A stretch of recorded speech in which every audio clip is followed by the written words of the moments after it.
प्रणाम। और बड़ी बिंदी क्लब के साप्ताहिक लाइव में आप सबका हार्दिक स्वागत और अभिनंदन। मैं विभा रानी आज आपके सामने फिर से मैं एक बहुत ही मूल्यवान और बहुत ही सुप्रसिद्ध हस्ती को लेकर के आई हूँ।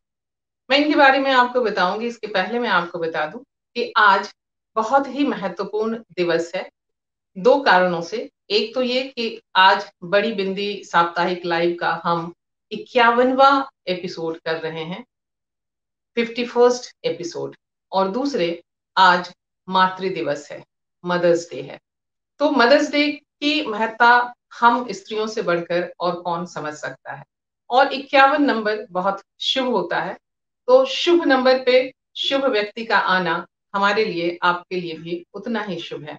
आज हमारे साथ हैं हिंदी की सुप्रसिद्ध कथाकार, उपन्यासकार और कवि जया जादवानी। तो अब हमारे साथ डॉक्टर विभा कुमारी हैं, जया जादवानी हैं और मैं हूं। मैं आपका परिचय एक लाइन में कराना चाहती हूँ कि जया जादवानी लेखक हैं, उपन्यासकार हैं, कथा लेखक हैं, कवि हैं और इन सब से ऊपर एक मनुष्य है। मनुष्य इसलिए नहीं कि इन्होंने मनुष्य योनि में जन्म लिया है, स्त्री इसलिए नहीं कि ये बायोलॉजिकली स्त्री बनकर के पैदा हुई है, बल्कि स्त्री सुलभ जो कमनीयता और जो संवेदना होती है उनके साथ जया है। और एक मनुष्य के अंदर जो भावनात्मक चेतनता होती है, उस भावनात्मक चेतनता के साथ एक सूफिज्म, एक आध्यात्मिकता और एक मनुष्य के कल्याण के भाव जो होते हैं, उन सब के साथ जया जादवानी है। इसलिए मैंने कहा कि जया जादवानी इन सब से परे सबसे पहले एक मनुष्य है। अब इस लेखक, उपन्यासकार और कवि, और कवि के पहल साथ साथ मनुष्य और स्त्री जया का मैं स्वागत करती हूँ बड़ी बिंदी क्लब में और इसके साप्ताहिक लाइव में। और डॉक्टर विभा कुमारी से अनुरोध करती हूँ कि डॉक्टर विभा आप आए, आप भी विधिवत जया जी का स्वागत करें और बातचीत को आगे बढ़ाएं। विभा। धन्यवाद दीदी। सभी बड़ी बिंदी को मेरा सादर प्रणाम। हमारी आज की अतिथि हैं जया जादवानी जी, जो मुक्तिबोध सम्मान, कुसुमांजलि साहित्य सम्मान, छत्तीसगढ़ हिंदी अकादमी सम्मान जैसे सम्मानों से सम्मानित हैं। और मुझे लगता है कि जिसने भी हंस पत्रिका को पढ़ा होगा वो जया जादवानी से जरूर ही परिचित होंगे। समकालीन रचनाकारों में उनकी एक अपनी पहचान है और उनकी रचनात्मक यात्रा कथ्य के खास स्वरूप, पात्रों के चरित्र चित्रण के साथ ही भाषा के नए आस्वाद के लिए जानी जाती हैं। और मैं जितना इनको जान पाती हूँ तो मैं इनको संत काव्य परंपरा से जोड़ कर देखती हूँ। वहां से जो एक यात्रा शुरू हुई थी, उसी यात्रा को कहीं न कहीं जया जादवानी आगे ले जाने का काम करती हैं और बहुमुखी प्रतिभा की रचनाकार हैं। जया जी, मैं चाहती हूँ कि आप अपनी लेखन यात्रा पर और आज के विषय प्रेम, देह और दीन पर अपने विचार हम लोगों के साथ रखें। प्रेम, देह और दीन को आप किस प्रकार अपनी रचनाओं में लेकर आती हैं? देखिए, जब मैं छोटी थी, मैंने अपनी माँ को देखा, मैंने अपनी दादी को देखा, मैंने अपनी बुआओं को देखा। मैं तब से जानती थी कि औरत अपने जिस्म से ज्यादा कुछ नहीं है। हालांकि तब मैं भले इसको इस रूप में नहीं जानती थी कि वो लिखा जा सके या कहा जा सके। बस मैं ये जानती थी कि अगर तुम औरत हो तो तुम्हें सुबह से शाम तक सिर्फ काम ही काम करते रहना है। तुम्हारी कोई आइडेंटिटी नहीं है, कोई तुम्हारी पहचान नहीं है, तुम्हारी बात कोई नहीं सुनता, तुम्हारा रुदन एकदम व्यर्थ है और समाज में तुम्हारी कोई इज्जत है और न घर में कोई इज्जत है। और जिस परिवार के लिए, जिस फैमिली के लिए इतना खटना हो रहा है, मरना हो रहा है, अपने आप को, स्वयं को बर्बाद करना हो रहा है, उस फैमिली को तुम्हारी कुछ पड़ी नहीं है, उसके सामने कोई कदर नहीं है तुम्हारी। तो शायद मैं 14-15 साल की रही होंगी, तभी मुझे ये इस चीज का एहसास हो गया था कि ये जो जिंदगी है ये मुझे नहीं जीनी है। पर दूसरी कौन सी जिंदगी जीनी है ये मुझे पता नहीं था। बस मैं ये चाहती थी कि किसी तरह से मैं यहाँ से निकलूं क्योंकि मुझे ये तो समझ में आ गया था कि अगर घर में आप रह रहे हो तो घर के सारे जितने भी संस्कार हैं और जितना भी वहां का रूटीन है और वहां के लोगों की आदतें हैं, उस सब में आपको अपना आप खपाना ही पड़ेगा। पर घर औरत छोड़ नहीं सकती, घर का ही तो सारा एक्चुअली, हालांकि मैं भी घर पे रहती हूँ, पर घर के लिए मेरे मन में आम औरत की तरह वो एक चाह और एक वो लगता है लालसा कि मेरा एक घर हो और उसको सजाऊं और ये करूं वो करूं, ऐसा मेरे अंदर कभी नहीं रहा। मुझे ये लगता था कि मैं क्या कर सकती हूँ, मैं क्या हूँ, मैं क्या बन सकती हूँ, मुझे अपनी संभावनाओं को जगाना था। तो खैर 11th के बाद मेरी मैरिज हो गई और इसके बाद मैं ससुराल में आ गई। वो भी पहले लगभग वैसे ही था, उसी तरह की ऑर्थोडॉक्स फैमिली, और दिन भर खाना पीना पर निंदा और सब्जियों की बातें, कपड़ों की बातें, मोहल्ले की बातें और इतनी निरर्थक बातें जिनका कोई, इसने ये किया, इसने ये किया, इसकी बहू ने ये किया, इसके घर खाना अच्छा नहीं बना, वो देर से सोकर उठा, ऐसी चीजें जो हमें कुछ जोड़ती नहीं है, हमसे कुछ घटाती हैं, हमें इंसान से बहुत छोटा कर देती हैं। और इंसान तो चलिए छोड़िए, मैंने तो ये देखा इंसान तो बहुत दूर की बात है, वो जो है, जो घरों में रह रही हैं, वो तो स्त्री भी नहीं है, वो मादा है। सारे घर के लोगों का काम उनके कमर के नीचे के हिस्से से चल जाता है, कमर के ऊपर के हिस्से से किसी को कुछ पड़ी नहीं है, उसकी किसी को दरकार नहीं है। आज तक आपने आज भी देखा होगा कि बहुत बुद्धिमान पुरुष हो तो उसका काम एवरेज औरत से चल जाता है। क्यों चल जाता है? क्योंकि उसको कमर से नीचे का हिस्सा चाहिए। और अगर बहुत बुद्धिमान औरत हो तो उसको सीधा साधा भोंदू और लगभग मूर्ख पुरुष नहीं चलता। क्यों नहीं चलता? क्योंकि उसको कमर के ऊपर के हिस्से की दरकार है। वो चाहती है उसमें जीने का एक सलीका हो, चीजों की पहचान हो, प्रेम हो, तय करे, चुने, अपनी जिंदगी को और बेहतर बनाने के लिए कुछ करे। तो हमारे यहाँ ऐसा कुछ था नहीं, जिंदगी को बेहतर बनाने का न किसी के पास कोई ख्वाब था, न कोई उम्मीद थी। बस उनको लगता था खाना कपड़ा हो गया, मिल गया, अब औरत खुश है। यानी आप उसको खाना कपड़ा दे रहे हो और उसको अगर आप मार नहीं रहे हो, जाहिरा नहीं मार रहे हो, और जो दूसरी मारें पड़ रही हैं उनका तो कोई हिसाब ही नहीं है, जाहिरा नहीं मार रहे हो, तो वो औरत सबसे खुश, ज्यादा खुश है और उसको अपने आप को भाग्यवान समझना चाहिए। पता नहीं कैसे मैं उस सब में फिट नहीं बैठती थी और पढ़ने में मेरा बहुत ज्यादा रुझान था। और शादी के बाद भी मैंने बहुत मुश्किलें आई। अब इस पर तो मेरी कई कहानियां भी होंगी, जरूर मैंने लिखा ही है कई बार, नावल के भी कई टुकड़े इस पर हैं। तो मैंने अपनी एजुकेशन BA MA सब वही डबल MA सब शादी के बाद किया। तो धीरे धीरे ना मैंने दूसरों को नहीं, सबसे पहले मैंने खुद को पहचानना शुरू किया। एक्चुअली हम खुद को इतनी देर से पहचान पाते हैं कि हमारी जिंदगी का आधा हिस्सा लगभग गर्क हो जाता है। यानी मैं समझती हूँ कोई भी औरत अपने पहचानने के सफर पर निकली है अगर, तो हमेशा 40 के बाद ही उसको कुछ लगता है कि वो कुछ सोचने समझने के लायक अपने आप को पाती है। बिकॉज 40 के पहले उसके ऊपर इतना प्रेशर होता है, या तो मायके का प्रेशर होता है या ससुराल का प्रेशर होता है। 25-30 के बीच में शादी हो जाती है। मेरी तो 16 ईयर्स में मैरिज हुई थी और 20वें साल में मैं पहली बार प्रेग्नेंट हुई थी और मुझे बेटी हुई थी। तब अपने आप को पहचानने का कोई, बस ये था कि भीतर एक आग जलती थी। मैं हमेशा अपने आप को ना एक हाहाकार करते ज्वालामुखी के बीच में पाती थी और मुझे लगता था कि मैं क्या तो कर जाऊं कि मेरे अंदर से ये तूफान या हाहाकार करता तूफान बाहर आए।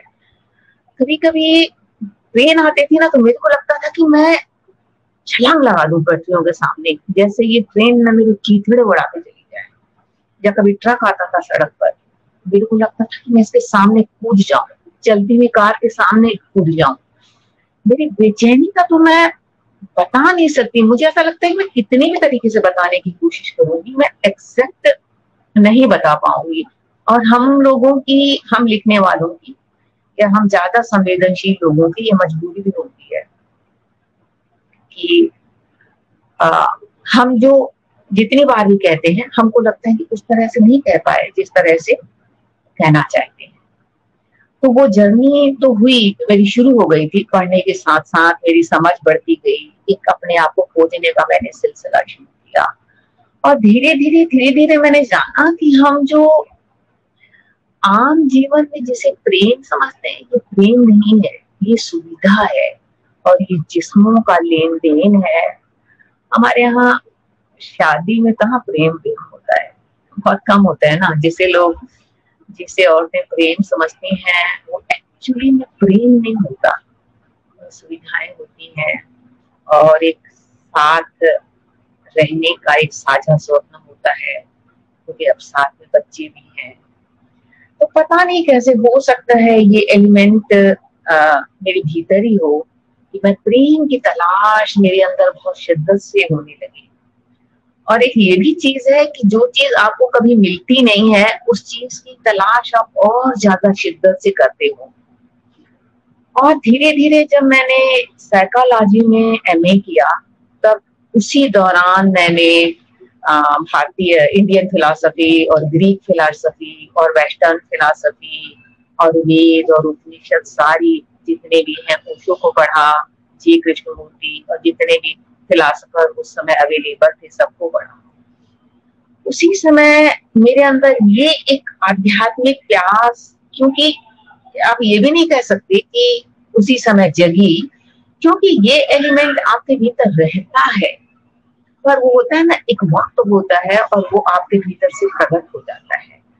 तो वो एलिमेंट उसी दौरान मेरे अंदर जगा और मैं ऐसे प्रश्नों से जूझने लगी कि अरे यार, तो मैं इस धरती पे क्यों पैदा हुई हूँ, मेरे आने का क्या मकसद है। अब इतना पक्का है कि मैं खाना बनाने, बच्चे पैदा करने और एक बीवी और माँ का जो ड्यूटी है वो पूरा तो मैं कर रही हूँ और बहुत अच्छी तरह से कर रही हूँ, पर एक्चुअली ये मेरे जीवन का मकसद नहीं। मैं और क्या हूँ, मैं इसके अलावा क्या हूँ, मैं जया के अलावा क्या हूँ, मैं इस धरती पे क्यों आई हूँ, मेरे जन्म लेने का मकसद क्या है। और मैं सोचती यार जो मैं काम कर रही हूँ ना, ये तो कमबख्ती मेरी है जो काम वाली बाई है ये भी कर रही है। अभी मोहल्ले की औरतें आई हैं जो बिल्कुल भी पढ़ी लिखी नहीं है, जिन्होंने 5वीं 6वीं भी शायद ही पढ़ रखा हो, वो भी यही काम कर रही है और मुझसे बहुत बेहतर कर रही है। वो घर भी मुझसे अच्छा संभालती है, सब बुजुर्गों की सेवा भी मुझसे अच्छी करती है सब, और उसकी 2 कौड़ी की इज्जत नहीं है। तो ये जो अपने आप को खोजने का सिलसिला मेरे अंदर चल पड़ा ना, ये तलाश मुझे कहीं से कहीं, कहीं से कहीं, कहीं से कहीं लेती चली गई। और ये जो दिखाई देता है ना, ये जितना भी प्रश्न है और जिज्ञासाएं हैं मेरी कहानियों में आप लोगों को मिलेंगी, ये वही उसी तलाश में से पैदा होता है। प्रेम क्या है? देखिए, प्रेम, अब हम कहते हैं प्लेटोनिक प्रेम जैसी कोई चीज नहीं होती, मान लेते हैं, हालांकि होती भी है, मैं ये भी कहती हूँ, पर जहाँ जिस्म गिर जाता है ना, उसके बाद प्रेम की वास्तविक यात्रा शुरू होती है। तो मैंने कभी ना कंप्रोमाइज नहीं चाहा अपनी जिंदगी में। मैंने सोचा जो कुछ रियल है ना, मुझे वो चाहिए, रियल चाहिए, कंप्रोमाइजिंग वाला कुछ मेरे अंदर नहीं था एलिमेंट। तो बस यही तलाश है। और क्या बताऊं, मतलब इस सब कुछ शब्दों में लपेट कर कहना खासा मुश्किल काम है, फिर भी मैं जितना अभी कह पा रही हूँ और कहने की कोशिश करती हूँ। देह और मन के विविध पक्षों का जो आपने मार्मिक चित्रण किया है, उसमें मनोविज्ञान का अध्ययन कितना सहायक हुआ है और किसी भी साहित्यकार के लिए मनोविज्ञान का अध्ययन कितना सहायक होता है? मैं जब साइकोलॉजी में एमए कर रही थी ना, तब मैंने फ्रायड को पढ़ा, जुंग को पढ़ा। फ्रायड की तो सारी सेक्स पर ही सारी चीजें फ्रायड की हैं। इसके बाद जुंग आया। जुंग ने कहा हमारे भीतर कोई है और जो एक मनुष्य से ऊपर की यात्रा करना चाहता है। एडलर को पढ़ा, जून को पढ़ा और सारे साइकोलॉजिस्ट को पढ़ा। एक्चुअली अगर ये एलिमेंट आपके भीतर नहीं है तो आपको वो सब्जेक्ट बहुत पकड़ नहीं सकता। ये एलिमेंट आपके भीतर होना चाहिए। दूसरे, ये जैसे मैं किसी से मिलती हूँ ना, तो मैं कभी इस बात पर ध्यान नहीं दे पाती कि उसने कौन से कपड़े पहने हैं, उसका मेकअप कैसा है, उसकी वो बाहरी उसका स्वरूप क्या है। कोई मुझसे बात करता है ना तो पता नहीं कैसे मैं उसके भीतर जंप लगा देती हूँ और मुझे पता चलने लगता है, यानी वो वाइब्रेशंस के थ्रू मुझे पता चलने लगता है कि ये जो कहना चाहती है ये सही कह रही है, गलत कह रही है, इस बात के पीछे ये क्या कहना चाहती है, या ये कितनी तकलीफ में है और कितना झेल कर आई है, और जो कुछ बाहर ये दिखाई दे रहा है वो सब दूसरों को दिखाने के लिए धोखा है और वास्तविक तस्वीर ये नहीं है। ये मुझे बहुत जल्दी पता चल जाता है। और ऑफ कोर्स इसमें मनोविज्ञान ने मेरी बहुत मदद की। अब देखिए, सीधी मदद कहना थोड़ा मतलब ये चीजें समझ के लेवल पर घटती हैं और आप इसको शब्दों में बयान नहीं कर सकते। पर ये है कि आप जितना ज्यादा पढ़ते हो, जितना भी ज्यादा पढ़ते हो, तो वो चीजें मनुष्य को जानने में आपकी हेल्प करती हैं। एक्चुअली आपने ये भी सुना होगा कि कुछ लोग कहते भी हैं कि मनुष्य एक नहीं है, मनुष्य अनेक है। वो पल में एक बार सोचता है, यानी हम 24 घंटे में 70,000 से ज्यादा विचार आते जाते हैं हमारे मन में 24 घंटे में। तो ये सब हम इतना जल्दी सोचते हैं कि हम किसी एक जगह पे ठहर नहीं पाते। मार्क ट्वेन की मैंने जब मार्क ट्वेन की किताब पढ़ रही थी तो उन्होंने बताया कि बहुत अच्छी जगह सत्संग हो रहा था और मैं वहां पर गया, तो वो बोले फादर इतना अच्छा बोल रहा था कि मैंने सोचा यार मैं इसको आज $500 का नोट तो रखूंगा ही रखूंगा। तो मैं सुन रहा था। इसके बाद 10 मिनट बाद मेरे को लगा कि यार 500 थोड़ा ज्यादा है, इसको मैं $300 दूंगा। फिर मुझे लगा कि नहीं 200, फिर लगा कि मुझे नहीं 100, फिर लगा कि नहीं यार $50 से भी काम चल जाएगा। अंत में मार्क ट्वेन ने कहा कि मैंने जब वो एक घुमाते हैं ना सबसे पैसे लेने के लिए, एक पॉट जैसा था, तब मैंने उसमें से $200 का नोट निकाल लिया। ये मनुष्य की कितनी बड़ी ट्रेजेडी है कि वो एक रहना चाहते हुए भी एक नहीं रहता, वो लगातार बदलता रहता है। इस अनेक में एक को खोजना, उसको पहचानना और उसे समझना और ये जानना कि यही एक मैं हूं, ये एक बहुत लंबी और मैं कहूंगी जन्मों की यात्रा है। मैंने इसके अलावा साइकोलॉजी और फिलॉसफी के अलावा मैंने अध्यात्म में इतनी सारी किताबें पढ़ी हैं, इतनी सारी माइकल न्यूटन की किताबें पढ़ी, जब वो सम्मोहन के जरिए लोगों को पास्ट लाइफ रिग्रेशन में ले जाते हैं। और क्या क्या नहीं पढ़ा, ब्रायन डिस्को पढ़ा जो ऑस्ट्रेलिया के हैं, और उन्होंने बहुत लोगों को वो सम्मोहन के जरिए पास्ट लाइफ में ले गए और लोगों ने उन्हें अपने पिछले जन्मों की बातें बताई और उन्होंने उनकी बीमारियों की वजहें अभी करंट लाइफ में जोड़ी। तो मेरी रुचि का क्षेत्र यही है, मैं यहीं भटकती रहती हूँ, यहीं भटकती रहती हूँ। तो मेरा जो इस सब के पीछे एक मोटो है कि मैं कौन हूँ, आखिर मैं हूँ कौन, इस सब के पीछे जो दिखाई दे रहा है उसके पीछे मैं कौन हूँ। तो ये देखिए, जिस दिन मैं जान जाऊंगी ना, मुझे नहीं लगता है कि मैं लिख पाऊंगी, पर ये जो मुझे एक्सपीरियंस हो रहे हैं मील के पत्थर की तरह, कभी एक चीज अनावृत होती है, कभी दूसरी, फिर कभी और आगे बढ़ूंगी तो ऐसा लगता है कि नहीं यार पिछली चीजें थी ना वो एकदम क्लियर नहीं थी, ये ज्यादा क्लियर है। फिर और आगे बढ़ूंगी ना तो कभी एक भ्रम का कोहरा सा आ जाता है, फिर कभी चीजें थोड़ी थोड़ी दूर तक साफ दिखाई देने लगती हैं। ये बहुत अंतहीन जर्नी है और मैं 95 से ये जर्नी कर रही हूँ। इसमें जब मैं कूदी थी तब मैं यही सोचती थी, अरे यार मेरे तो ना घर में ना दूर दूर तक इस रुचि का कोई व्यक्ति है, मुझ में ये एलिमेंट कैसे आ गया। अब अगर मैं ये माइकल न्यूटन और इन सब की बातें सोचूं तो हो सकता है यार कोई पूर्व जन्मों की भी मेरी यात्रा रही हो। पर ये है कि अभी बहुत लंबी यात्रा है, अभी बहुत कुछ खोजना है और पता नहीं कैसे, मेरा काम तो चलना है। मैं आपको ऐसे डायरेक्टली तो बहुत बाद में जाना, लेकिन आपको एक लेखक के रूप में आपको जाना।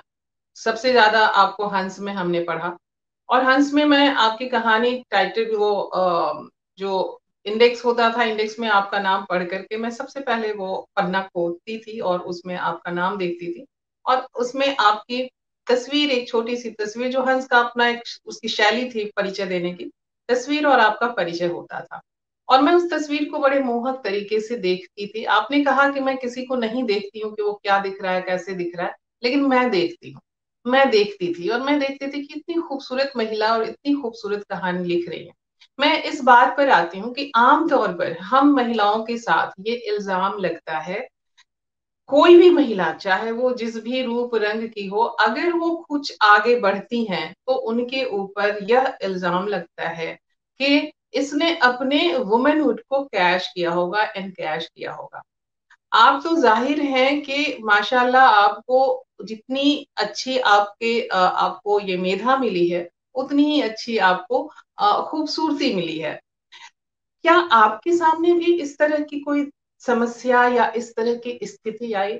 मैं जानना चाहूंगी। और ऐसे में आपने अगर आई, नहीं आई तो बहुत अच्छी बात है, लेकिन अगर आई तो आपने उसे कैसे हैंडल किया, और जिससे कि हमारी आज की महिलाएं उन चीजों को समझ सकें और अपने आप को आगे बढ़ा सकें। पहली बात मैं आपको ये बता दूं कि मैं उन लड़कियों में से हूं जिनको अपनी सुंदरता का एहसास या आभास हुआ ही नहीं था।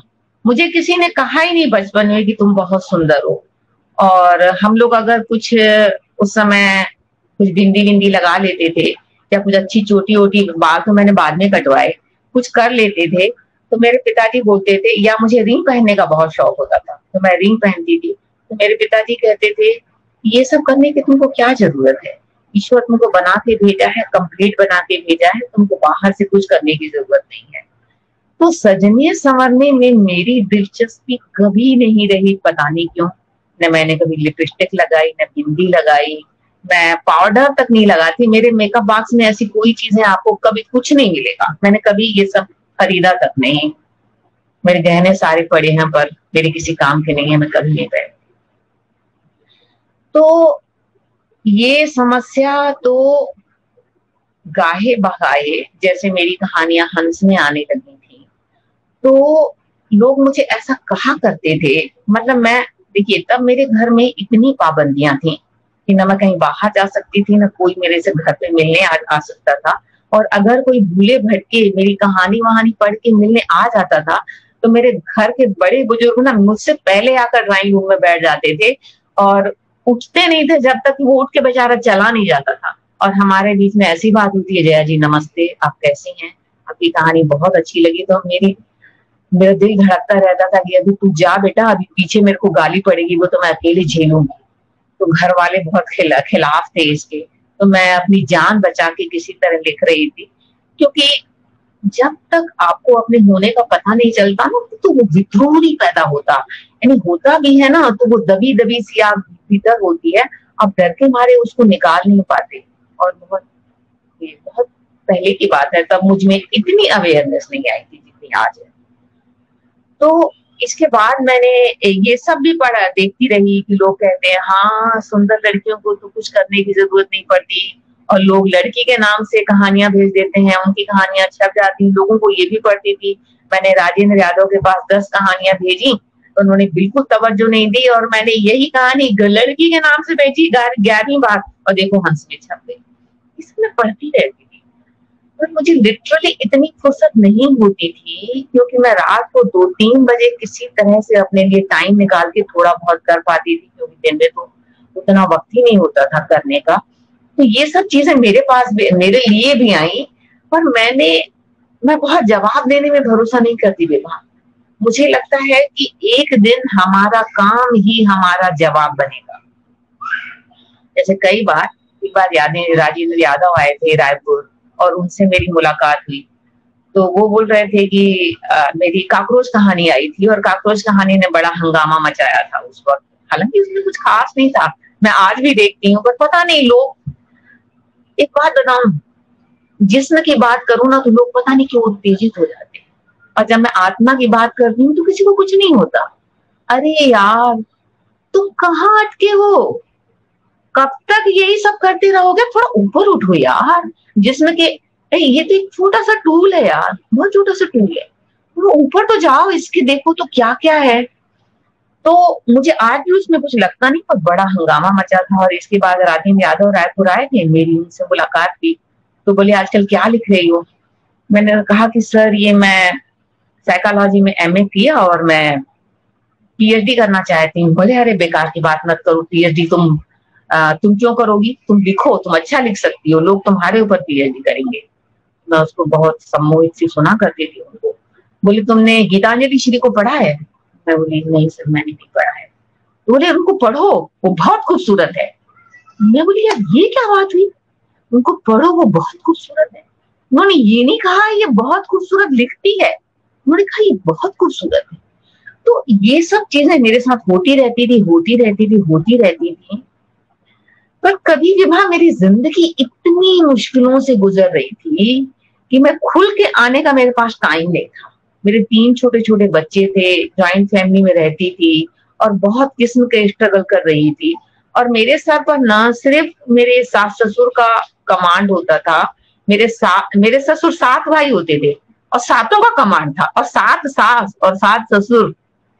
तो ये सब कुछ से अपने आप को बचाने, उस फिक्र में और अपने बच्चों को बचाने में, इसमें मेरी बहुत सारी ऊर्जा चली जाती थी। तो मैं इन सब से, मेरे घर में भी बोलते थे अरे ये तो गांव से आई है, पर देखो तो सही, ऐसा इसके चेहरे पे देखो कितना तेज है, और ये तो अपने आप को जैसे बहुत बुद्धिमान समझती है और ऐसा लगता है जैसे बॉम्बे से आई है। तो मैंने सारी कोशिश जो अपनी की ना, वो खुद को बनाने में मैंने बहुत मेहनत। मुझे ऐसा लगता था कि अगर मैं कुछ बन गई ना तो ये इन सब का मुंह बंद हो जाएगा, और इन सब का मुंह बंद हो जाएगा मतलब मेरे ससुराल वालों का मुंह बंद हो जाएगा, क्योंकि सबसे पहले तो मुझे उन्हीं का मुंह बंद करना था, क्योंकि मेरे पढ़ने पे बहुत एतराज करते थे, बहुत नाटक होता था। तो ये मैंने खुल के किसी को ऐसे जवाब नहीं दिया, पर ये है कि मैं ना अपने रास्ते पर दृढ़ होके चलती रही। तो एक दिन सभी के सामने आ गया कि नहीं, ये कुछ और भी है। मैम आपकी बातें तो बिल्कुल रूह में उतरती चली जा रही हैं, पर अगला जो मेरा सवाल है कि कृतियों के शीर्षकों को लेकर विद्वानों के बहुत सारे मत हैं, उसके बहुत सारे नियम कायदे भी बताए गए हैं। आपकी कृतियों के शीर्षक बिल्कुल अलग होते हैं, जैसे कोई एक मुट्ठी ऐश्वर्य, अंदर के पानियों में कोई सपना कांपता है।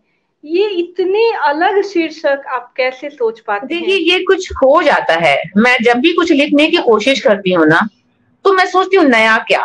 मैं आज भी यही कोशिश करती हूँ कि मेरे लैपटॉप में 3 नावल पड़े हैं जो लगभग कंप्लीट हैं, पर मैं उनको इसलिए नहीं दे रही हूँ क्योंकि मुझे लगता है नहीं यार इसमें कुछ खास नया नहीं है, इसमें जब मैं कुछ नया ऐड कर लूंगी ना तो फिर दूंगी। तो जब कहानी लिख ली जाती है तो कभी बीच में ही मुझे ऐसा कोई शीर्षक कौंध जाता है, या फिर मैं बाद में सोचती हूँ। पर मैं जो मुझे सिंपल जैसे देहरी पर ठिठकी धूप, ये जो सिंपल शीर्षक है ना, ये मुझे नहीं समझ में आते। मेरे जो भीतर चल रहा होता है ना, उस द्वंद्व को अगर कोई, या उस क्या बोलते हैं, उस लहर को अगर कोई शीर्षक बाहर ला सकता है, कुछ शब्द बाहर ला सकते हैं, तो मैं उसको अपना शीर्षक बना लेती हूँ। बाकी ये सब खुद ही होता है यार, इसको चेतन मन से नहीं सोचा जा सकता। मुझे ऐसा लगता है कि इसमें हमारा सब कॉन्शियस माइंड, जो हमेशा, मेरा तो नींद में भी काम करता रहता है कि नया क्या लिखूं, नया क्या, जो एक और द्वंद में रहना। अब जाके मैं समझती हूँ 60 के बाद ऐसा हुआ है कि मैं काफी शांत रहने लगी हूँ, काफी बैलेंस रहने लगी हूँ, अब जिंदगी में मुझे अच्छा लगने लगा है। ऐसा लगता है कि नहीं यार, मैंने अपने जीवन को ना एक खास मकाम तक पहुंचा दिया। मैं सिर्फ राइटिंग कैरियर की बात नहीं कर रही हूँ, इसमें तो देखिए अंतहीन है। मेरे कितने सारे मास्टर्स हैं जिनको मैं हमेशा बहुत शुक्रिया करती हूँ कि उनकी दी हुई रोशनी में हम चलते रहे। मैं सिर्फ राइटिंग कैरियर की बात नहीं कर रही हूँ, मैं अपने समूचे अस्तित्व की बात कर रही हूँ। ये लिखना, क्रिएटिविटी, ये हमारे जीवन का एक आयाम है, पर ये एक ही आयाम है। तो होल जीवन ना इससे बहुत बड़ा है। तो अब जाके मुझे लगता है कि हाँ यार, जीवन में ना अब ये लगता है कि मैंने कुछ किया है, एक ठहराव सा आया, एक शांति सी आई है। नहीं तो इसके पहले तो मैंने बताया ना, जो द्वंद था, जिस द्वंद का मैंने सामना किया है और निकल के आई हूँ, ये सोचती हूँ तो मुझे खुद एक चमत्कार सा लगता है, पता नहीं कैसे हो गया। आमतौर पर ये कहा जाता है आजकल कि लड़कियां बहुत आगे बढ़ गई हैं, अब लड़कियों को कोई दिक्कत नहीं है, लेकिन आप भी आज के ही समय की लड़की हैं। कोई 30 साल पहले अगर वो समय था तो कोई 30 साल बहुत पुरानी, कोई महाभारत कालीन बात नहीं है। तो आज भी लड़कियों के लिए उतनी ही मुश्किलें हैं, उतने ही कठिनाइयां हैं, लेकिन आपके साथ भी उतने ही द्वंद थे और उतने ही लोग मजाक में कहते हैं कि सीता जी इसीलिए चली गई जंगल की उनकी 3 सास थी, और आप तो 7 सास और सास तो ससुर 14 लोगों के बीच में आप थी। तो उनके बीच में रहते हुए अपने आप को गढ़ना और निकाल करके ले जाना, आज की इस बड़ी बिंदी साप्ताहिक लाइव का मैं समझती हूँ कि ये एक सत्व है और एक तत्व है, हमारी सभी बड़ी बिंदी को मिला है, मुझे भी मिला है। मैं इसके लिए, इस बात के लिए कि महिलाएं खुल करके अपनी बातें बताती नहीं है, आपने इन बातों को बताया है, सबके सामने लाया है कि यूं ही तश्तरी में आपको चीज नहीं मिली है, और उस तश्तरी में जो चीज आपने ली है, जो आज आपको मिला है, उसके लिए आपने कितनी मानसिक यातना झेली होगी। शारीरिक यातना की बात मैं नहीं करूं, मानसिक यातना। तो ये मैं आपकी सही में बहुत आभारी हूँ, और कि आपने इतने अच्छे से और अपने द्वंद को उकेरा है और द्वंद का सामना करते हुए आपने अपने आप को यहाँ पर स्थापित किया है। और पाठ्यक्रम में 8वीं कक्षा में आपकी एक कहानी लगी हुई है, यह सबसे कठिन समय नहीं। जो बड़े हैं वो तो आपके लेखन से बहुत प्रभावित हैं और निश्चित रूप से उनके पत्र आते होंगे। मैं ये जानना चाहती हूँ कि क्या कभी किसी छात्र ने व्यक्तिगत रूप से आपको पत्र लिखकर या फोन करके या मेल करके किसी तरह की कोई प्रतिक्रिया नहीं, दी? ये कविता है, यह सबसे कठिन समय नहीं। और इस कविता को मैंने इतने लोगों को समझाया है। कुछ तो टीचर्स मेरे पास आए फोन करके, उन्होंने कहा मैडम ये जो अंतरिक्ष से आती है एक बस, हमें इसका मतलब समझा दीजिए। और नोएडा की एक क्लास चल रही थी, तो वहां के टीचर्स ने मुझे कहा कि मैम हम आपको ले रहे हैं, ऑनलाइन ले रहे हैं क्लास में, और हम अपना लैपटॉप चालू कर रहे हैं, आप आइए और ये कविता आप पूरी क्लास को एक साथ समझाइए। इसके बाद वो मैंने समझाई। इसके बाद उन्होंने कहा कि अब जया जादवानी पर आप छोटा सा इनके लाइफ के बारे में 1-2 पेज का कुछ लिख कर आइए। तो सारे बच्चों के, जो 8th के बच्चे हैं, उनके पेरेंट्स, उन्होंने मुझे मेल भेजने शुरू की और व्हाट्सएप करने शुरू किए कि जया जी आप अपना परिचय दीजिए, आप बताइए कि आपने क्या क्या लिखा है। गूगल जो बताता है वो बहुत नाकाफी है और हमें और चाहिए। तो मैंने वो सब किया और उनको भेजा, और ये पता नहीं कितने इन सालों में मैंने कई 100 स्टूडेंट्स को ये सब समझाया होगा, बताया होगा, टीचर्स को बताया। केंद्रीय हिंदी विद्यालय हमेशा मुझे साल में 1-2 बार इधर उधर लेक्चर के लिए बुलाता है। उस दौरान भी लोग मुझसे कहते हैं कि आप ये अपनी कविता पढ़िए और हमें थोड़ा समझाइए। तो ऐसा बहुत बार हुआ है। और कुछ कहानियां भी हैं जो पाठ्यक्रम में चलती हैं। अभी हरियाणा के लिए किसी ने मुझे भेजा कि मेरी एक कहानी अब उठूंगी राख से, वहां के पाठ्यक्रम में है। और कई कहानियां और कई कविताएं, एक कविता बाजार है, वो कहीं और के पाठ्यक्रम में है। तो ऐसा आमतौर पे होता है, बहुत बहुत बार होता है। क्योंकि आप कविता भी लिखती हैं और कहानियां भी लिखती हैं और संस्मरण भी लिखे हैं आपने, और आपका जो संस्मरण है, मेरे अकेलेपन के निस्सीम दिन, और मैं जानना चाहती हूँ, मुझे लगता है कि सभी बड़ी बिंदी को भी जानकर ये अच्छा लगेगा कि स्मृति किस प्रकार एक रचनाकार का निर्माण करती है। देखिए, वैसे तो मैं काफी भुलक्कड़ हूँ और मैं नाम भूल जाती हूँ लोगों के, चेहरे मुझे याद नहीं रहते कई बार, पर कुछ चीजें होती हैं जो मुझे कभी नहीं भूलती। वो स्थान, किसी की कोई चीज अगर भीतर धंस जाती है तो मुझे पूरी जिंदगी याद रहेगी, ऐसे जैसे याद रहेगी। मुझे ये याद रहेगा कि वो कहाँ बोली गई थी, वो कौन सी जगह थी, वो किस तरफ देख रहा था, उसने क्या पहना था और उसके पीछे का बैकग्राउंड क्या था। तो कुछ चीजें जो भीतर अटैक करती हैं आपको, वो चीजें मैं कभी नहीं भूलती। जैसे राजेंद्र यादव ने मुझे एक बार कहा था कि ऐसा लिखो कि तुम्हारा नाम पढ़े बिना भी कोई तुम्हारा लिखा हुआ पढ़े तो वो कहे कि ये सिर्फ जया जादवानी लिख सकती है। ये मैं कभी नहीं भूली। और मृदुला गर्ग को मैंने बहुत प्यार से पढ़ा, उनकी बहुत सारी चीजें मैंने भूली।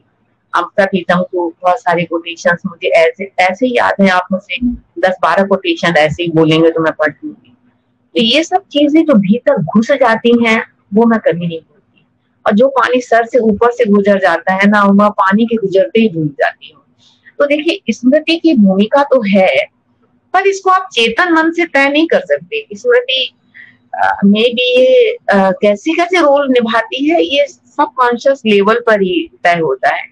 चेतन मन से आप किसी को पकड़ नहीं सकते और ना आप छोड़ सकते, ये अनकॉन्शियसली होता है। आप अपनी कुछ कविताएं आप हमें सुनाएं यहाँ। 2 प्रेम कविताएं सुना रही हूँ। बहुत थोड़ा सा तुम चाहिए, बहुत थोड़ा सा तुम चाहिए, एक चाय की प्याली में शहद जितना, एक तारे जितना समूचे आसमान में, एक सांस के लिए हवा जितने, गिरते समय ओ गॉड जितने, लाली जितने लज्जा के गालों में, एक सिसकी जितनी याद में, कंठ में एक हिचकी जितने, एक मुट्ठी राहत जितने थके तन में, आया जितने इस रक्त रंजित बदहवास दुनिया में, बस एक आखिरी सांस जितने अंत में, मांगता है जो जितना उसे उतना मिले, मुझे बहुत थोड़ा सा तुम चाहिए। एक और कविता है। कितने सारे पहाड़, नदियां कितनी सारी, घाटियां कितनी और एक प्रिय, कितने सारे व्यक्ति, कितने समाज, कितने धर्म और एक प्रेम, आसमान कितने सारे, कितनी सारी पृथ्वी, आकाश गंगाएं कितनी और एक प्रेम, समुद्र कितने सारे, कितनी सारी प्यास, सीपें कितनी सारी, एक मोटी प्रेम, कितने सारे तुम, एक अकेले मैं। मुझे समझ में नहीं आता है, इतने सारे लोग हालांकि काम कर रहे हैं, पर जितनी मौतें मैंने सुनी है ना मेरे आसपास के, कितने सारे फ्रेंड्स, इतने सारे बुजुर्ग चित्रकार, साहित्यकार, अभी थोड़े दिन पहले प्रभु जोशी नहीं रहे, मैं सब सुनती हूँ ना, मैं बहुत अपसेट रहती हूँ। मुझे समझ में नहीं आता कि क्या किया जाए, पर ये है कि इससे बिना डरे तो लड़ना पड़ेगा। अगर हम डरेंगे ना, घबराएंगे, मैंने देखा है कि लोग पैनिक हो रहे हैं, हॉस्पिटल जाने की बारी आती है वो ये कहते हुए जाते हैं कि अब तो हम वापस नहीं आएंगे, और वो नहीं आते हैं, उन लोग गिव अप कर देते हैं। तो गिव अप से बचना पड़ेगा और इसको अच्छे से हैंडल करना पड़ेगा। मेरे बेटे को भी कोरोना हुआ था, 15 दिन मैंने उसको ऊपर अपने रूम में क्वारंटाइन किया और ठीक हो गया, अब वो नॉर्मल है, घूम फिर रहा है, सब कर रहा है। तो ऐसी चीजें होती हैं, तब बहुत दृढ़ता से उनका मुकाबला करना पड़ता है। इसके सिवा मैं क्या ही कह सकती हूँ। बाकी तो सारी जो पॉलिटिकल जो भी है वो आपके सामने है, सीन है, पॉलिटिकल सीन जो भी है वो आपके सामने है। बहुत सारी सामाजिक संस्थाएं काम कर रही हैं, बहुत सारी माएँ काम कर रही है। मैंने देखा कि 7 महीने की प्रेग्नेंट माँ है और वो पीपी किट पहन के और कोरोना मरीजों के लिए काम कर रही है। कुछ लोग अपने बच्चे को घर में छोड़ के, औरतें औरतें बहुत ज्यादा काम कर रही हैं। और ये एक बदलाव है ना। और वैसे भी ना मुझे ऐसा लगता है कि औरतों में दृढ़ता ज्यादा होती है। सभी कहते हैं ना कि पुरुष को अगर एक लेबर पेन सहना पड़े तो वो चल चल पड़े ऊपर, तो ये इनमें दृढ़ता ज्यादा होती है। हम इससे निकल जाएंगे, थोड़ा सा इस पर काम करना पड़ेगा। और रही मेरे लिखने की बात, तो अभी लास्ट ईयर का जो कोरोना काल था, उसमें मैंने थर्ड जेंडर पर एक नावल लिखा, देह कुठरिया, जो अभी सीतू प्रकाशन से आया है। और अब ना विभा, मैं इतना कुछ कहना चाहती हूँ ना कि मुझे ऐसा लगता है कि मुझे जो कहना है ना, उसके लिए अब कहानियां बनाना मेरे को झंझट लगता है। मुझे लगता है जो मुझे कहना है वो सीधा कहूँ। अब जो मैसेज मैं देना चाहती हूँ ना, उसको एक बहुत लंबी कहानी में लाके देना पड़ता है। तो अब ना जो मैं नया सोच रही हूँ, वो पता नहीं क्या सोच रही हूँ, बहुत सारी चीजें चलती रहती हैं। पर मैं ये चाहती हूँ कि जो मुझे कहना है ना, वो मैं डायरेक्ट कहूँ। इसके लिए मेरे को कहानी ना बुननी पड़े। और क्योंकि मैं हमेशा ना अपनी वो बदलती रहती हूँ, जैसे मैं कविता में जाऊंगी, कहानी में भी जाऊंगी, नावल में भी जाऊंगी, क्योंकि मुझे मैं वो नाखुश लोग होते हैं ना अपनी क्रिएटिविटी से, मैं उन बेचैन आत्माओं में से हूँ जो अपनी क्रिएटिविटी से बहुत नाखुश रहते हैं। मुझे लगता है नहीं यार, ये भी ठीक नहीं है, ये भी ठीक नहीं है, ये बात कहने के लिए ये विधा नाकाफी है। तो अब मैं सोच रही हूँ कुछ कि इसके बाद ना मैं कुछ नया करूंगी। अब नया क्या, ये तो खुद मुझे भी नहीं मालूम, मैं खुद ऑलरेडी उसी की तलाश में हूँ। कि आप सिंधी में भी लिखती हैं, तो अभी आप क्या सिंधी में कुछ लिख रही हैं या सिंधी में कुछ अनुवाद कर रही हैं, या कुछ अगर अगर आप शेयर करना चाहें। मैं सिंधी में इसलिए लिखती हूँ कि एक तो मेरी मातृभाषा है, दूसरा मिठो पानी खारो पानी में मैं जिस तरह से सामने आई, तो ये किताब फिर सिंधी में भी प्रकाशित हुई और यहाँ भी उसको सिंधी में अनुवाद किया गया और इसके अनुवाद को साहित्य अकादमी का प्रथम पुरस्कार मिला। तो मुझे ये पता चला कि सिंधी पाठक भी बहुत हैं। और सिंध में अगर कोई किताब छपती है ना, तो उसका एक एडिशन 15,000 कॉपियों का आता है। 15,000 कॉपियों का, तो ये बड़ी बात है। और मेरी वहां से 4 किताबें आ चुकी हैं। और वहां के लोग मुझे कहते हैं, जैसे वहां से फोन आता है, वो कहते हैं कि आप जैसी उस भाषा में, आक्रामक भाषा में बात करती है ना, यहाँ की यहाँ की किसी खातून में इतना हौसला नहीं है कि वो ऐसी बात कह सके। तो ये चीजें कहीं मेरा हौसला बढ़ाती है कि नहीं, कोई चीज मेरी पहुंच रही है। तो अब मैं पिछले साल तो मैंने लॉकडाउन में देह कुठरिया हिंदी में लिखा, पर अभी मैं सिंधी में इसका, अभी घर बैठ के इसका सिंधी में कर रही हूँ। तो 2-3 महीने में मुझे ऐसा लगता है कि किताब तैयार हो जाएगी। कि आज तक आपको आपके लेखन से जानती थी और आज आपसे जो ये प्रत्यक्ष संवाद हुआ है और प्रत्यक्ष संवाद होने का जो सुख प्राप्त हुआ है और आपके सानिध्य से जो बहुत कुछ सीखने को मिला है, इसके लिए हम बहुत आभारी हैं मैम। बहुत ही खुश हुई आपसे बातचीत करके और आप आज बड़ी बिंदी साप्ताहिक लाइव में आई और हम सबको इतना जीवंत किया, इतना समृद्ध किया, इतना ज्ञान संपन्न किया। इसके लिए हम आपका बहुत बहुत दिल से धन्यवाद करते हैं और बहुत आभार व्यक्त करते हैं। Vibha, thank you very much. तुम लोगों ने मेरी बात सुनी, मुझे कुछ कहने का मौका दिया, बहुत बहुत शुक्रिया यार। तुमसे वो बात करना और अमेजिंग रहा, बहुत बहुत अच्छा लगा मुझे। Thank you. जल्दी जल्दी में जो मुझे समझ में आई जया की बातें, वो ये कि आप सबसे पहले रचनात्मकता में आप मनोविज्ञान को जब समझते हैं, तो आप जो रचते हैं वो उसमें एक ऑथेंटिसिटी बहुत अच्छी तरीके से आती है।